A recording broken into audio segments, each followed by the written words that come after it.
certainly compared to last year, the two deep, I think it's much more settled. You talked about separation in this next 2 weeks. What areas, what players, what positions are you really looking at to make that jump, and where's your focus going to be? I can't sit here and tell you there's one position because as you go through, you look at the corners, you look at the safeties, the linebackers, the D line. Like you said, we're kind of too deep at most positions, and so that's great. But you try to figure out, and now is a little bit too early, but to say, are we ready to put those guys in a game and just rotate them, or is it, this is the starter, and then he'll kind of go in there and get some reps when appropriate. We do need to get more depth in the offensive line, that's for sure.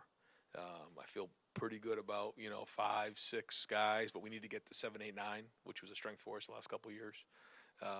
Receiver, kind of same thing. Who's going to be the top 6 or 7 guys that we can count on in a game. But across the board, I think the depth has been strong. But it's one thing to just be in the game; it's another thing to be the guy that you're counting on.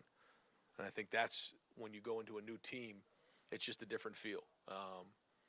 Running back, same thing. I know, what we can get out of Trey and with Maya, and now Evan Pryor is starting to make a push to see if he can get some reps in the game. So, every time we say it every year when we come in for that first meeting after the last game. So the Rose Bowl's done. We come in.